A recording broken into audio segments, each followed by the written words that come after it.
Likambo yangana soki omoni bomba kana motema ekoluka ndongo bandeko bomba makambwe bomba makambwe likambwe bomba mboka bilobaloba likambwe bomba mboka songi songi bandeko bomba makambwe bomba makambwe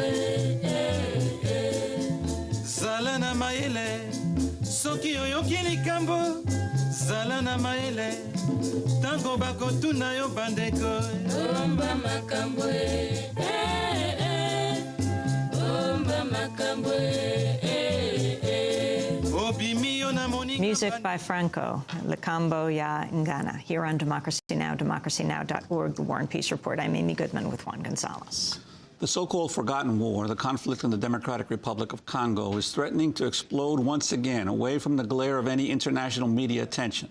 On Sunday, rebel commanders led by Laurent Nkunda seized an army base and the headquarters of Congo's famous Virunga National Park. The fighting between Nkunda's forces and the Congolese army has increased since August, in part over the government's alleged alliance with Hutu militias from Rwanda. Nkunda claims to be defending ethnic Tutsis in the area, and the Rwandan government has accused the DRC of supporting militias responsible for the 1994 genocide of Tutsis. Rwanda has invaded the DRC 3 times in the past 12 years, twice sparking civil wars. The latest round of fighting has seen a dramatic rise in the number of rapes, and some 200,000 people have been displaced since August, according to the World Food Program. That's in addition to the nearly 1.5 million people already displaced from this part of the country since 2007. Bringing attention to the dire situation in the Congo and role of Western corporations in fueling the conflict was the focus of Congo Week, awareness-raising week of events last week across the country on campuses. Kambale Musavuli is a Congolese engineering student at North Carolina A&T University. He helped coordinate Congo Week with the group Friends of the Congo. Joining us now from Washington, D.C., what do you think is the most important issue for people in this country to understand as you come out of Congo Week, a war that very few people in this country know about? Yes, thank you for having me on the show. The really main important things that people should know that is the war in the Congo is directly connected to the United States as far as resource exploitation is concerned.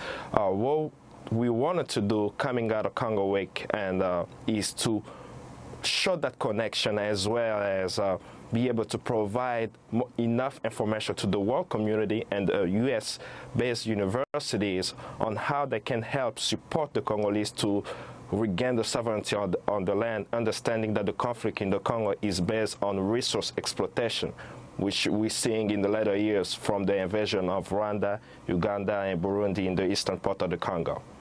When you say directly connected to the United States, what firms are in the Congo and what are they doing to fuel the conflict? There are numerous firms. I will go with the Dan Ryder report that just came out last month about oil mines, Freeport, McMoran out of Arizona, Phoenix, Arizona. They are exploiting copper out of the Congo.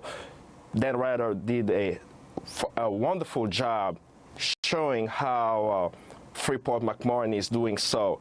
Cabot Corporation out of Boston, Massachusetts is another company that was mentioned in the UN report of 2001 and 2003 on the exploitation of coltan, and coltan being one of the resources that's found in virtually every electronic device such as cell phones, laptop, DVD players. And understanding that the root cause of the conflict in the Congo is the scramble for Congo's mineral resources is what actually is making us, the youth of the Congo, to go out to the world and be able to connect with people of goodwill, letting them know that the strife is not more so of an ethnic strife, but more so of the scramble for Congo's mineral resources. What about the issue of the epidemic of rapes in Congo? The rapes are a direct result of the war. We're seeing it, the latest spasm that we're seeing right now has been going on since '96. The rapes, the murders, they all are being done as a way of mass displacement, if you have to put it in the context. As one person is brutalized in a community, the people in the neighborhood will be afraid, and that will cause them to be displaced. As you mentioned, we have about 1.5 million people internally displaced in the Congo. As this strategy has been used in the eastern part, we've seen masses of people being displaced from the villages, from their cities, simply because they live in rich area rich of minerals. Now we're seeing it very clearly. The Virunga Park was taken over yesterday simply because there are resources that Laurent Kunda exploit into the Virunga Park. So to end the rape, you must end the conflict, and to end the conflict, you must stop the resource exploitation of the Congo, thus creating a platforms for the Congolese people to be sovereign and free. And a few prescriptions that I may mention would be to put pressure on Rwanda, because we do know that Rwanda is supporting proxy forces in the eastern part of the Congo. And we can use such people with Kagame's ear, such as Bill Clinton, Bill Gates, Cindy McCain, Rick Warren, to put pressure on Kagame to make sure that we do not see another nearly 6 million people dying in the eastern part of the Congo simply because of a blessing of a land. The people who are exploiting those resources are cursed as they continue to create the conflict at the detriment of the Congolese people. Kambale, we only have about 30 seconds, but you also organized a cell phone protest yesterday. Explain.